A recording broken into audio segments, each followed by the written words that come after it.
निम्नलिखित संतों का दर्शन भी प्राप्त होगा और श्री सीताराम विवाह महोत्सव का भी सुख मिलेगा, जिनमें परम पूज्य श्री मलुक पीठाधीश्वर सरकार, जगत गुरु सरकार और 9 दिनों तक अभी वर्तमान में 9 युवक में उम्र में वैसे हमसे छोटे ही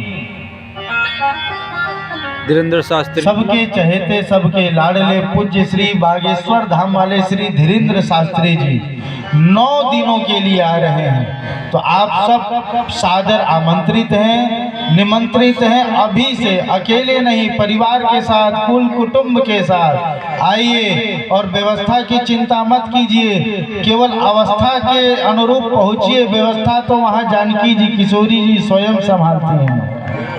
बोले भगवत भगवान की। कुछ दिनों तक एक विवाह के बाद 1 वर्ष तक राम जी ससुराल में रहे। रामनवमी मनाए, जानकी नवमी मनाए, झूलन उत्सव मनाए और विवाह का वर्षगांठ जब हो गया अगहन सुदी पंचमी को, तब जाकर के जनक जी महाराज ने अनुमति दी दशरथ जी को कि अब आप ले जाइए। 1 वर्ष तक रहे। आज वैसे जनक जी महाराज ने अपनी चारों लाडली, चारों ललीजू को समझाया है, बेटी ससुराल जा रही हो ना, अगर कहीं ऊंच नीच हो जाए, कहीं कुछ आड़ी टेढ़ी बात सुनने को मिल जाए तो ध्यान मत देना।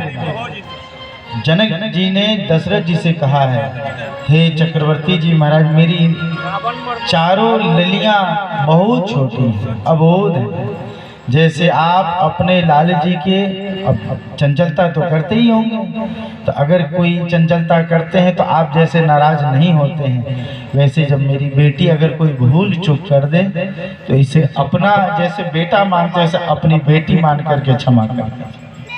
महाराज वर्णन है, जब चारों दुल्हन आई हैं तो जैसे माता कौशल्या अपने लाली जी को अपने गोद में बिठा करके दुलारती है, पुचकारती है ना, ठीक उसी प्रकार श्री किशोरी जी को, श्री उर्मिला जी को, श्री मांडवी जी को, श्री श्रुत कीर्ति मैया को, तीनों माताओं के द्वारा छोह दुलार प्यार प्राप्त होता है। राम जी को मुख है, किशोरी जी के मुख दिखाई में श्री कौशल्या मैया को समझ में नहीं आया क्या दें, मुख दिखाई की रस्म है, क्या दें। तो भगवान श्री राम ने कहा कि हे मैया, खजाने से कोई अमोल निधि निकाल करके दे दो अपनी बहू को मुंह दिखाई में। सब तो यही करते हैं, कोई कान का, कोई गले का, कोई नाक का, कोई पायल, कोई बिछुआ देता, आप भी कुछ दे दो।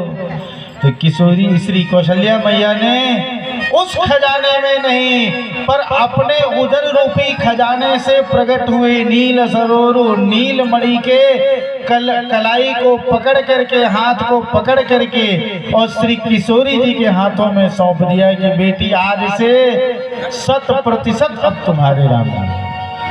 हरि सिया सुकुमारी मिथिला।